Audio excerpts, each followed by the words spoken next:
ជំរាបសួរបងប្អូនទាំងអស់គ្នាថ្ងៃនេះធ្វើដំណើរទៅលេងប្រាសាទនាគពន្ធបាទបងប្អូននេះជាស្លាកឈ្មោះរបស់ប្រាសាទ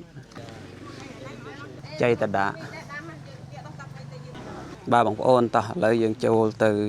ក្នុងប្រាសាទនាគពន្ធទាំងអស់គ្នាបាទយើងមើលពីទីតាំងភូមិសាស្ត្របាទគឺវានៅអឆ្លោះជាមួយនឹងប្រាសាទព្រះខ័នកន្លែងស្តុកទឹកនេះមិនត្រឹមតែផ្ដល់ប្រយោជន៍ដល់វិស័យកសិកម្មទេវាជួយក្នុងការតបគ្រឹះរបស់ប្រាសាទដែលនៅកណ្ដាលនឹងផងត្រីស៊ីអីនៅហ្នឹងជិតដល់បងប្អូនបាទជិតដល់តួប្រាសាទនាគពន្ធនេះបងប្អូនឃើញស្លឹកតូចៗនោះគឺជាស្លឹកឈូកលោះថ្មីគឺតាក់ទងទៅនឹងការព្យាបាលជំងឺបាទលាងជំរះនៅមន្ទិលសាវម៉ងគេហៅថាមកលាងភក់ជ្រាំណាបាទជាជនខ្លះគាត់មានមន្ទិលគាត់មិនសូវឆ្លាស់ខ្លួនគាត់អាចមកធ្វើការបួងសួងដើម្បីសុំសេចក្តីសុខឬក៏លាងជំរះចិត្តគាត់ដោយអស់មន្ទិលអញ្ចឹងណាអានឹងទៅតាមជំនឿរៀងៗខ្លួនទេអញ្ចឹងជាការផ្សំគ្នាបាទជិតដល់បងប្អូនបាទបរិវេណហ្នឹងដល់កន្លែងនេះរៀងតិចឥឡូវយើងមកដល់បរិវេណប្រាសាទហើយបងប្អូនកន្លែងនេះមានការអុជធូបបន់ស្រន់បួងសួងមានទៀនមានធូបណាបងប្អូនអ្នកខ្លះក៏ដាក់លុយដាក់កាក់អញ្ចឹងទៅពីដងខ្ចីហើយខាងនេះស្អាតណាស់ផ្កាឈូកបាទជំរាបជូនព័ត៌មានបងប្អូនបន្តិចទាក់ទងទៅនឹងប្រាសាទនាគពន្ធនេះបាទបងប្អូនមើលពីរចនាសម្ព័ន្ធទូទៅរបស់ប្រាសាទបងប្អូនឃើញជាលក្ខណៈប៉មកណ្ដាលមួយដ៏ធំអញ្ចឹងនាគពន្ធគឺដោយសារតែមាននាគចំនួន2ក្បាលពន្ធកន្ទុយពន្ធបានន័យថាវិញតបាញ់ចូលគ្នាពន្ធនៅផ្នែកខាងលិចឯណោះក្បាលគឺនៅផ្នែកខាងកើតបាទជ្រុងនេះគឺជ្រុងខាងកើតទាំងមានស្រះមួយដាច់ដោយឡែកអញ្ចឹងជ្រុងទាំង4គឺមានស្រះមួយជ្រុងមួយ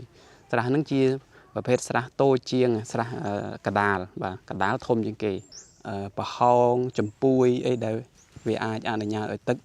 បាទចេញចូលទៅវិញទៅមកបានហើយទឹកដែលហូរបានមកហ្នឹងគឺហៅថាទឹកអម្រឹតឬក៏ទឹកដំបូលនេះអត់មានជាជើងសសរអត់មានជាធ្នឹមអីទេប្រាសាទនេះគឺសាងសង់នៅក្នុង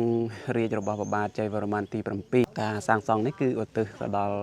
ព្រះពុទ្ធសាសនាមហាយានបងប្អូនរូបរបស់អវលោកេស្វរៈផាន់នៅក្នុងពុទ្ធសាសនាមហាយាននឹងតែងតែប្រារព្ធធ្វើពិធីសុំទឹកភ្លៀងនៅពេលដែលមានការរៀងស្ងួតយូរបងប្អូនបាទគឺដោះនៅលើគោកបាទនៅជុំវិញតំបន់គោនឹងឯងជាគ្រាន់តែដឹងត្រួសថាក្រៅពីការព្យាបាលបែបជំនឿបែបការបួងសួងក៏មានជាលក្ខណៈវិទ្យាសាស្ត្រដោយការយកថ្នាំបែបរុក្ខជាតិនឹងយកមក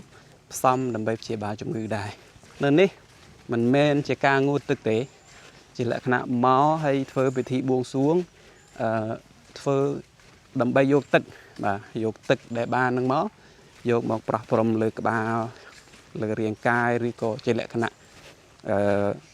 ប្រោះព្រំដោយការព្រះសង្ឃសូត្រអញ្ចឹងទៅប្រោះអញ្ចឹងណាបាទឥឡូវនេះគឺខ្ញុំដើរដល់ជ្រុងចិត្តដល់ជ្រុងខាងលិចហើយបាទថ្មសហ្នឹងគឺជាថ្មថ្មីបាទដែលមានការជំនួសដោយសារតែថ្មចាស់ហ្នឹង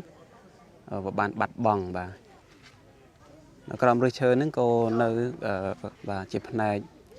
ផ្សេងនៃប្រាសាទដែរបាទនេះជាផ្នែកមួយនៃប្រាសាទដែរអាចជាផ្នែកមួយនៃជណ្ដើរឬក៏អាចរីករាយជាមួយនឹងវីដេអូនឹងបានបាទហ្នឹងហើយបាទធម្មជាតិស្រស់ស្អាតមានវល្លិ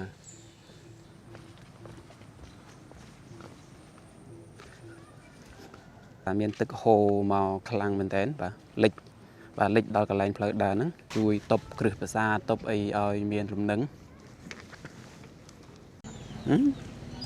បាច់ចំបាត់កូនមឿននេះមានកូនមឿនដែរ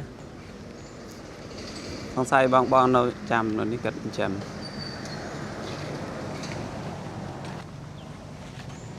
ជំរាបសួរបងប្អូនទាំងអស់គ្នាថ្ងៃនេះយើងធ្វើដំណើរទៅលេងប្រាសាទនាគពន្ធបាទថ្ងៃពេលនេះគឺមុនបាយថ្ងៃត្រង់អញ្ចឹងប្រាសាទនាគពន្ធគឺនៅមានសភាពត្រជាក់នៅឡើយទេបាទ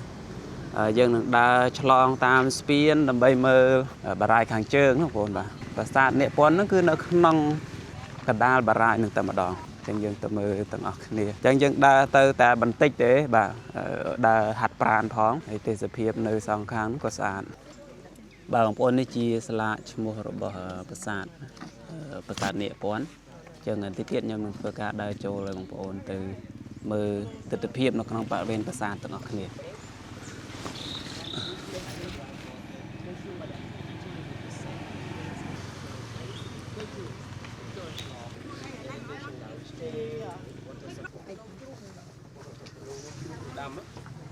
ចៃតដា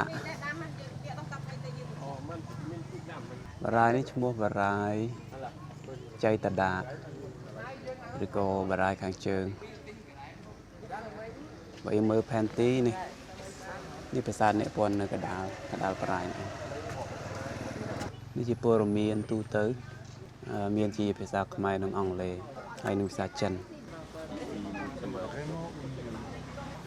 បាទបងប្អូនតោះឥឡូវយើងចូលទៅក្នុងប្រាសាទនាគពន្ធទាំងអស់គ្នាបាទថ្ងៃនេះថ្ងៃអាទិត្យប៉ុន្តែភ្ញៀវមានលក្ខណៈស្ងប់ស្ងាត់មិនសូវជាច្រើនប្រហែលទេបងប្អូនហើយនេះជាទិដ្ឋភាពស្ពានឆ្លងពីទំនប់បារាយដើរឆ្ពោះចូលទៅក្នុងបារាយតែម្ដងបាទហើយប្រាសាទនាគពន្ធហ្នឹងគឺនៅក្នុងបារាយនឹងតែម្ដងបងប្អូនបាទយើងមើលពីទីតាំងភូមិសាស្ត្របាទគឺវានៅឆ្លោះជាមួយនឹងប្រាសាទព្រះខ័នបាទហើយប្រាសាទព្រះខ័នគឺនៅផ្នែកខាងនោះបងប្អូនឃើញនេះគឺបងប្អូនធ្វើដំណើរប្រហែលជា2គីឡូទៅទៀតដល់ខាងនោះគឺប្រាសាទព្រះខ័ននេះគឺនៅជ្រុងខាងនោះនៃបារាយចៃតដានេះបាទបារាយចៃតដាឬក៏បារាយខាងជើងឬក៏រាជដាបាទបងប្អូនហៅមួយណាក៏បានចឹងបារាយនេះធំណាស់នៅក្នុងប្រវត្តិសាស្ត្រគឺអាចដើរតួជាអាងស្តុកទឹកមួយដ៏ធំដែលស្តុកទឹកបានរាប់លានម៉ែត្រគីបបាទ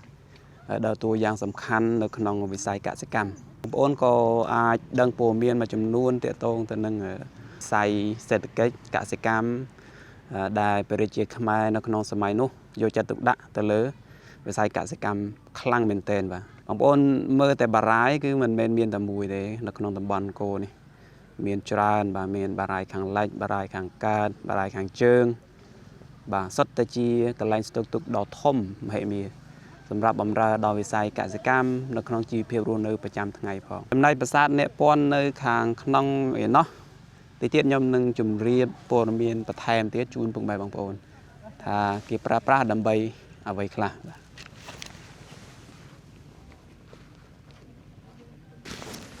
បាទខែនេះមានផ្កាស្មៅលឿងបងប្អូនបាទហើយផ្កាឈូកស្លឹកឈូកចាប់ផ្ដើមងាប់អាចាស់ហើយលោះអាថ្មីមកបាទហើយឃើញផ្កាមួយនៅឆ្ងាយថតអត់បានហើយនៅជិតនេះមានស្លឹកទូចមានទាំងផ្កាស្មៅហើយទឹកថ្លាឆ្វង់មើលឃើញត្រីបាទទឹកនេះបាទនេះទិដ្ឋភាពនៅក្នុងបារាយនឹងឯង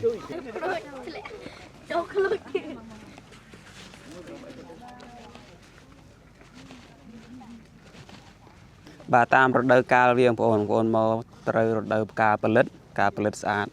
ផ្កាឈូកស្អាតហើយនេះគឺផ្កាស្មៅណាបាទផ្កាស្មៅនេះផ្កាសារាយនិងផ្កាស្មៅទេនេះបាទលឿងហើយខាងក្រោមនេះមានសារាយជំរកត្រីល្អបងប្អូនក៏អាចមើលឃើញដើមឈើបាទដើមឡើយគឺដើមឈើនៅពេញនឹងឯងដោយសារតែក្រោយពីសម័យអង្គរមកគឺថាមានការអត់សូវជាមានការថែទាំទេរហូតមកដល់ថ្មីនឹងឯង4-10ឆ្នាំថ្មីនឹងឯងព្រោះកាលមុនដើមឈើដោះពេញបាទទើបមកក៏មានការបញ្ចូលទឹកទៅក៏ដើមឈើនឹងវាងាប់បាទคล้ายទៅជាជំរកត្រីคล้ายទៅជារលួយងាប់នៅក្នុងបារាយនឹងបដ ாய் ដើមឈើហ្នឹងនិយាយទៅត្រីសបោបាទត្រីសបោបើតាយើងនេសាទតាមលក្ខណៈប្រពៃណីដាក់ម៉ងស្ទូចអីមិនខ្វះទេបងប្អូនអើយអ្នកភូមិតំបន់នេះត្រឹមតែមកត្រីហូបបាទរួចប្រាំងរួចភាសាគឺអាចដោះស្រាយ มาหอบอาหารกดบานมาจำนวนทอมเอาแต่เมียนกำลังมาสตูหรือก็มาเนซ่าตามเรียกคณะประไปนี้บ่ก็มอยคอฉบับแต่คอฉบับแต่เฉาะแต่ấy đừngแต่งัวไปแต่ไรแต่เฉาะแต่เราเวียเล่นโป่งหรือก็คานโป่งปีใบชะนำมันยังตึกดำเชิงงบยังมือเด้อเคยสะอาดมาย่างได้เจริญคณะทอมจีดได้วีการไทยงบตะวินทอมบรายทอมนะดอยใบปอนแมนเชียงนะป่ะยมอัดจำตัวเลยจะบาดแต่ดังแต่ใบโลเชียงป่ะดอยบ่บรายยังไงไอ้แต่ตึงก็ตรงปะแฮลมันก็โลเลือกว่าติดตัวจังสต็อกตึกบานรวบเลียนแมดกิดไลน์สต็อกตึกนี้มันตรมแต่ดอประโยชน์ดอวิสัยการสกรรมเตะวิอาช่วยตบวิช่วยขนมกาตบกระระบบประสาทในเนื้อกระดาษนั่งพอวิดอใบยังใหญ่ปีปะฐานคือจีประปวนเอโคโลจีประปวนชีวศาสตร์จำรอมีเตียงสัตว์สลาบมีอะไรเด็กก่อนเดวิมอซีไตรซีไอนั่นนั่งบ่าบางคนยังจิตดอลบางคนบ่าจิตดอลตัวประสาทเนปอนไหนจังแล้วนี่บางคนอาจเทศนามือปีเพลย์บ่าติดเพียบเพลย์ได้โจลนึงสะอาดนะสองข้างคือโปเป็นตะดอยรูกจีดพอมจีดเมียนกาสมาร์กาชูไปจุดดำบ่าในสระบำโปรงเป็นยังไงแต่แล้วนี่ชูจับดำรถทำไมบ่าดำจ้าเวียงงอบเคยมีเพลย์จ้าตุ่มไอ้คลาตึงเคยรถทำไมมาประดาประได้ผมเคยสลักตัวนั่นคือจีสลักชูรถทำไมมีเตียงสลายเตียงรูกจีดตึกเซมเนี่ยจีจุ่มโรคตรายดอล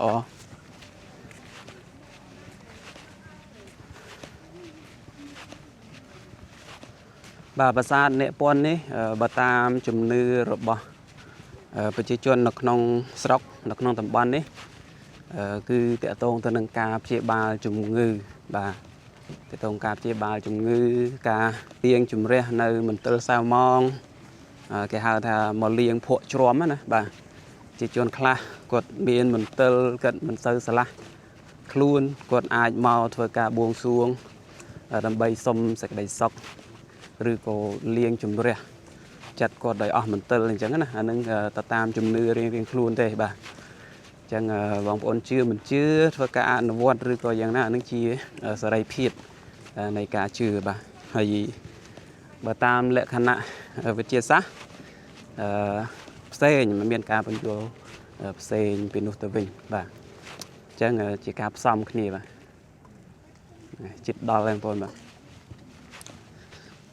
โดยบ้านจุ่มเรียบบางคนไตรชรานะบ่าก็ดาวมันเคยหมดไตรก็ไตรโตไตรทอมไปเลย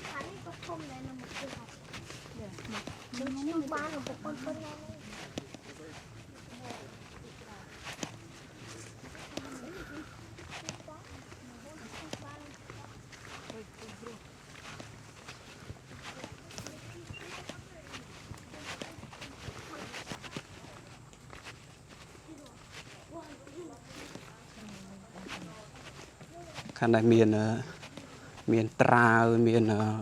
เบอร์ดอกปิงนี่กบายนี่ปะระเวน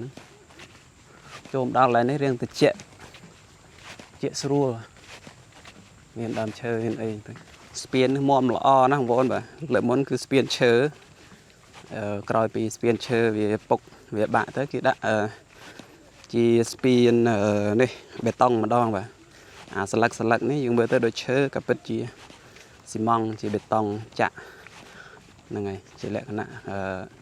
เรียบธนามเรียบไปจังเมื่อเตอโปโดยเชอร์เสียงแต่วีสรัวได้วีอัดละเกิดเรียงเกริม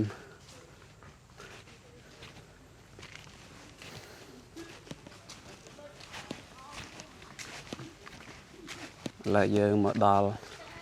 tại về Pasa thấy bóng ổn và rước chơi thom miền tên này lấy lý miên ca ở thu bắn sòn buồn xuồng và cả lạnh muối bóng ổn tết sana chó miền chỉ ca phai chế miền tiên miền thụp nó không bồn bà miền này khác có đạ lôi đạ cạ chẳng tây tam ca phai bỏ bộ quật và miền là thọ bài giấy này hay miền play chơi miền ấy bà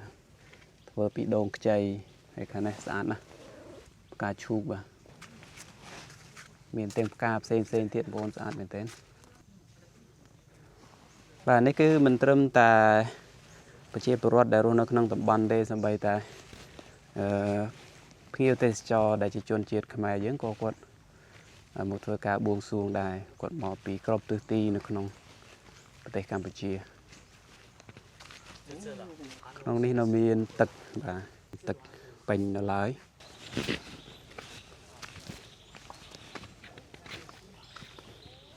cái này này rưỡi chơi phò tranh mỏ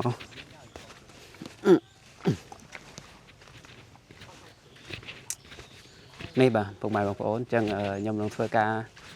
จุ่มเรียบจูนโปรเมียนบางปอนมันติดเตะตรงตัวหนึ่งประสาทเนี่ยปอนนี่บ่จังเมื่อบางปอนเมื่อปีราชนาสัมปอนตูเตอร์บอประสาทบางปอนเคยเจริญขณะปอมกันดาลมวยดอกทมบ่ปอมกันดาลนี่คือเจปอมได้ทมจังเก๋ทัดนั่นเลยคืนเรียงมูลนะบ่ปอนเคยนี่ทัดนั่นเลยคืนเรียงมูลvề riêng ngày chẳng tới mưa sơn này thì không thể bằng vốn khơi cho là ngày chẳng nịa ponคือโดยซาแต่มีนเนียจำนวนปีกบาลนะบ่ปอนกับตุยปอนบันในทาวิ่งตะบันโจขเนียบ่ปอนในภายในข้างเล็กเนาะให้กับบาคือในภายในข้างเกิดบันในทาhạไปโดยจีchỉ lẽ cái nạo hùng bọtประสาทหนึ่งตะมูลจังนะบ่ากระตุยในข้างกาเดี๋ยวเนาะในข้างเล็กให้กับบาแต่งปีคือในไอ้ข้างกาให้กระตุยนั่นคือตะปอนขี้เนี่ยจังแกหาทำประสาทเนี่ยปอนคือเดชาแต่เวียนเมียนเนี่ยปีได้ปอนกระตุยขี้เนี่ยบ่าเวงตะบันโจขี้เนี่ยบ่าบางปอนเคยโดยวัวไปเวงโจขี้เนี่ยไอ้ในตื้อทอมถึงบุญบางปอนเคยเมียนตื้อข้างกาข้างเล็กบ่าข้างเชิงขันตะบองนั่นคือสัตว์แต่เมียนประเภทสระตึกบ่าสระกระดาลนี่ที่กระไรเนี่ยทมยังเก๋บ่าเมียนตึกตุกตึกจราเชียงเก๋ให้ในตื้อถึงบุญได้เมียนปอมตัวโต้จำนวนบุญตื้อเตียนนั่นก็เมียนสระนิมวยเรียงครูนได้บ่าอุดหอโดยจีกระไรนี่จะดามนี่บ่าจรุงนี่คือจรุงขางการ์ดจังเมียนสระมวยดัดตัวไหลจังจรุงถึงบุญคือเมียนสระมาจรุงมวยสระนั่งจีประเภทสระโตเชียงสระกระดาลบ่ากระดาลทมจิงเกบังอ๋อจังเราเวียงสระถึงอ๋อจวบมอจมวยนึงกระไรสระเดทมจิงเกนึงกระดาลนี้คือเมียนตุ่มเละตุ่มนองขี้บ่าบันไดดัดตึกนึงอาโฮจันโจตะวินตะมอบานบ่าเตียงขนองรถเดือปรังเตียงขนองรถเดือสาบ่าจังสมัยมุนอดเมียนบ่มปวงตีบอดเมียนไอ้ดะเต๋ปันแต่วิศวกรทับปัตยกรสมัยมุนคืออาโรควิธีซะดำใบเทอจีลูหรือก็เทอจีปะฮองจมปุยไอ้เดวิอาจานญาไอ้ตึกบ่าจันโจตะวินตะมอบานบ่าบางโอนจังยำมึงเทอกาดาบ่าปะเตะสันจำนวนมือจุ่มบ่าดำใบพวกแบบบางโอนบานเคยบ่าติดพีบเตียงสร้องบ่าติดพีบเตียงมูลบ่าในประสาทเนี่ยปนนี้วิญญาสังคมแต่บางโอนหนึ่งบ้านเฉียบคลายบ่าปีราชนาสัมปอนระบอบประสาทยังไงมีนสระกระดาษทอมมุ้ยบ่าได้มีนตัวปอมมุ้ยทอมจิงเก๋บ่าให้ประตอบมอมีนสระบุญโตในตึกเตียงบุญบ่าให้ตึกนิมุยตึกเตียงบุญนั่นคือมีนจำปุยสำหรับโฮตึกบ่าเรียงคล้วนยังไงให้ตึกเตียงบุญนะบ่าตามไอกษาคือมีนจีลักษณะกบาลสัตว์แต่จีสัตว์นั่นคือเตะตรงตัวหนึ่งเรื่องเปรย์บ่ามีนจำปุยกบาลสัตว์โตบ่าสัตว์ดำไรสัตว์ไส้ให้หนึ่งกบาลมนุษย์บ่าให้ตึกนั่นคือโฮจันปีบ่าจำปุยถึงอ๋อน้องเอง ហើយទឹកដែលហូរបានមកហ្នឹងគឺហៅថាទឹកអម្រឹតឬក៏ទឹកដែលមានគេថាទឹកមុនដែលអាចព្យាបាលជំងឺតាមជំនឿរបស់អ្នកម្ចាស់ស្រុកនៅតំបន់នេះនេះឃើញថាភ្ញៀវចិនមកច្រើនព្រោះឃើញកាយមេកទេសចិនហើយភ្ញៀវចិនមកច្រើនក្រុមមែនទែនបាទព្រឹកនេះឃើញ 3-4 ក្រុមដែរបាទនៅជ្រុងនីមួយៗគឺមានសំណង់បែបនេះឯងបងប្អូនបាទមានទាំង4ជ្រុងហើយនៅលើសំណង់ហ្នឹងគឺមានជាដំបូលបាទមានជាចម្លាក់បាទនៅតាមហោជាងហើយក៏ប្លែកដែរដំបូលនេះអត់មានជាជើងសសរអត់មានជាធ្នឹមអីទេគឺធ្វើនៅលើដីនឹងតែម្ដងបាទនៅលើស្មើនឹងនីវ៉ូទឹកនឹងតែម្ដងបាទ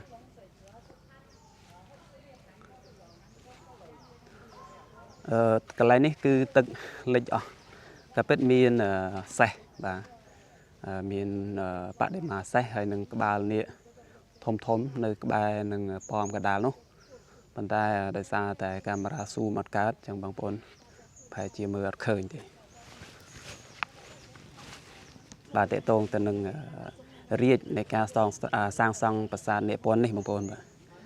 ប្រាសាទនេះគឺសាងសង់នៅក្នុងរាជរបស់ព្រះបាទជ័យវរ្ម័នទី 7 បាទការសាងសង់នេះគឺឧទ្ទិសទៅដល់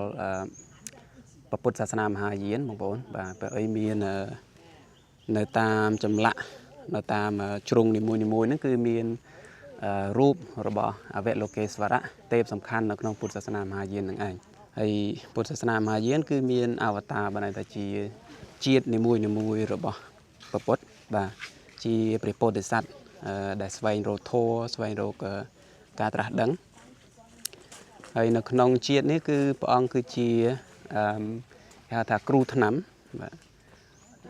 គ្រូថ្នាំជាភាសាបាលីជាភាសាសំស្ក្រឹតគេហៅថាកាយស្ជគរុបាទកាយស្ជគរុខ្ញុំរត់នៅក៏ចេះឃើញដែរគឺព្រះអង្គព្រានាមថាកាយស្ជគរុបាទបានន័យថាព្រះពុទ្ធជាគ្រូថ្នាំបាទពុទ្ធសាសនាមហាយានដូច្នេះហើយបានជាកន្លែងនេះជាកន្លែងព្យាបាលរោគដ៏សំខាន់បាទព្យាបាលរោគតាមបែបបួងសួងផងហើយនឹងព្យាបាលតាមពិធីផ្សេងដែលជំនឿមានតាំងពីដើមមកហ្នឹងបងប្អូនបាទហើយបន្តតាមការបួងសួងឬក៏ជំនឿរបស់អ្នកភូមិក៏ដូចជា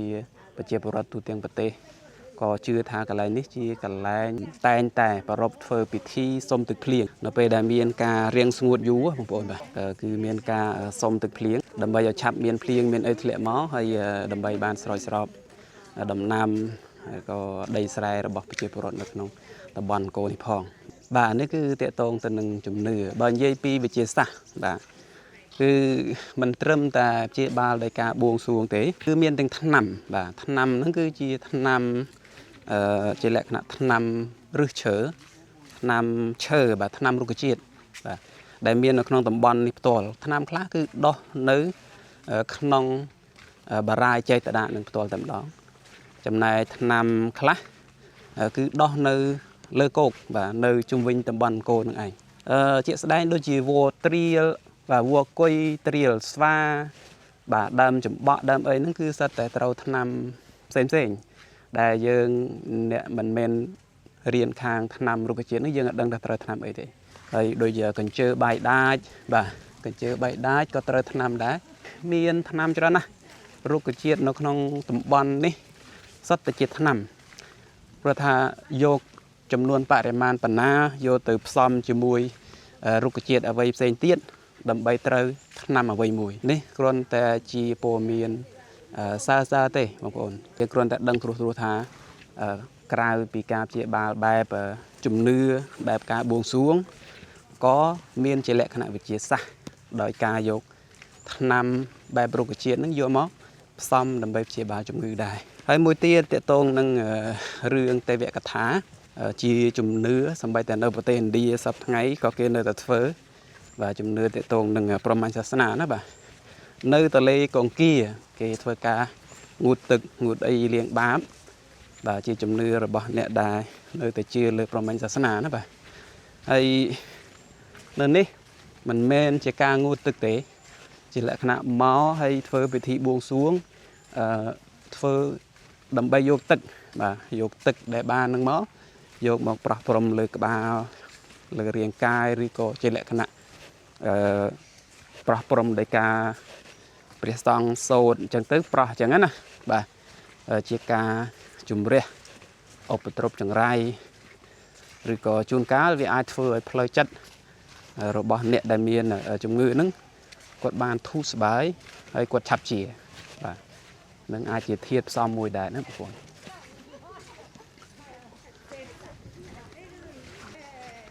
បាទឥឡូវនេះគឺខ្ញុំដើរដល់ជ្រុងចិត្តដល់ជ្រុងខាងលិចហើយបាទបន្ទាប់ពីឆ្លងជ្រុងខាងជើងមកចិត្តដល់ជ្រុងខាងលិចអញ្ចឹងដូចបានជម្រាបអញ្ចឹងគឺមានស្រះនីមួយនៅជ្រុង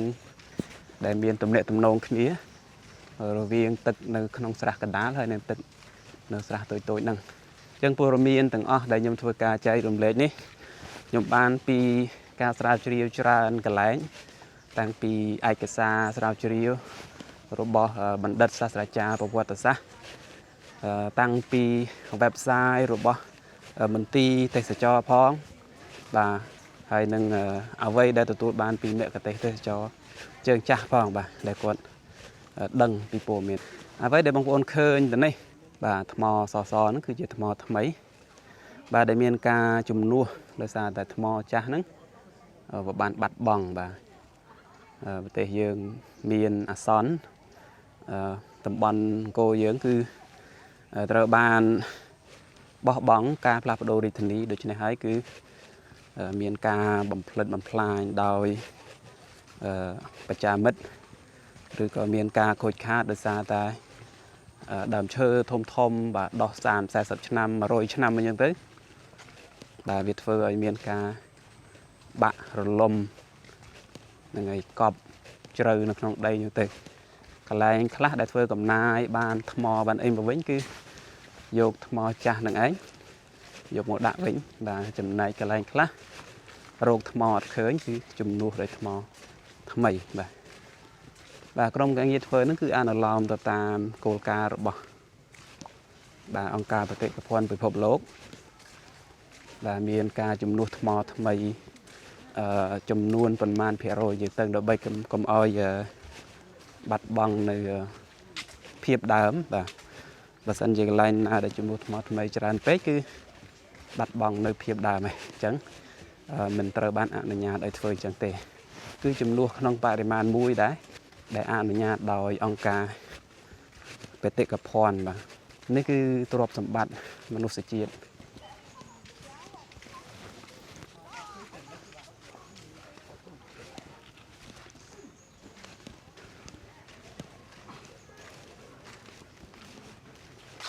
បាទយើងដើរមកជុំបានមកហាត់ប្រាណស្រួលខ្លួនដែរបាទរៀងធំគួរសមមកជុំវិញហ្នឹងនេះកន្លែងនេះសុទ្ធតែជាដោយសារតែស៊ូមិនបានសូម្បីតែនៅក្នុងនេះនៅនឹងប៉មធំហ្នឹងក៏មានចម្លាក់ដែរបាទចម្លាក់តូចធំនៅពាសពេញផ្ទៃប្រាសាទហ្នឹងឯងកន្លែងនេះបងប្អូនមើលឫសឈើចុះបាទនៅក្រោមឫសឈើហ្នឹងក៏នៅមានថ្មបាទជាផ្នែកផ្សេងនៃប្រាសាទដែរឧទាហរណ៍ដូចជាកន្លែងនេះបងប្អូនឃើញទេបាទនេះជាផ្នែកមួយនៃប្រាសាទដែរអាចជាផ្នែកមួយនៃជណ្ដើរឬក៏ផ្នែកណាមួយតទៅនេះបាទបុរាណវិទ្យាបានគាត់ស្គាល់អ្នកស្ថាបត្យករបាទគាត់ទាក់ទងនឹងថ្មណាបាទគាត់សិក្សាលម្អិតបាទឫសឈើដោះពេញនឹងឯងបាទ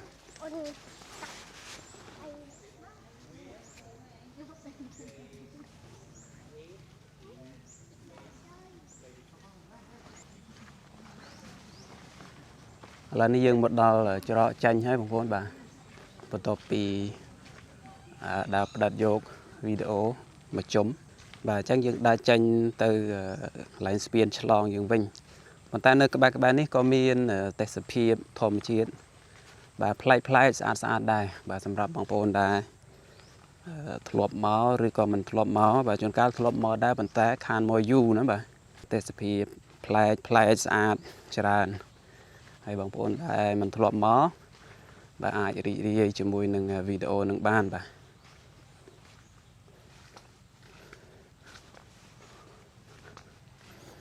មានសិលាចារឹកនៅប្រាសាទដែលនៅក្បែរនេះហ្នឹងបងប្អូនបាទប្រាសាទព្រះខ័នណាបាទសាលាចារឹកនៅប្រាសាទព្រះខ័នក៏បាននិយាយតាក់ទងខ្លះដែរអំពីប្រាសាទនាគពន្ធនេះបាទតែសម្រាប់ព័ត៌មានតាក់ទងហ្នឹងគឺมันជាច្បាស់ការទេបងប្អូននិយាយទៅខ្ញុំអត់ចាំបានអញ្ចឹងបងប្អូនអាចធ្វើការស្រាវជ្រាវបន្ថែមដោយខ្លួនឯងបាទគ្រាន់តែដឹងថាមានសាលាចារឹកនៅប្រាសាទព្រះខ័នបាទនិយាយតាក់ទងនឹងប្រាសាទនាគពន្ធនឹងដែរបាទដោយសារតែប្រាសាទពីរហ្នឹងគឺនៅក្បែរគ្នានឹងដែរបាទគ្រាន់តែថាមួយនាគពន្ធនេះនៅក្នុងបារាយណ៍បាទហើយប្រាសាទព្រះខ័នគឺនៅបាទនៅលើគោកបាទនៅជាប់នឹងបារាយណ៍តែម្ដងបាទជាប់នឹងខ្នងបារាយណ៍ហ្នឹងហើយ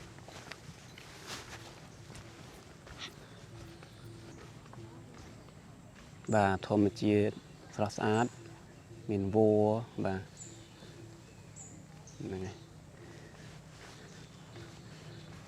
ជួនកាលជាថ្នាំរុក្ខជាតិដែលយើងអត់ស្គាល់តែអ្នកដែលស្គាល់ក៏អាចយកទៅផ្សំបាន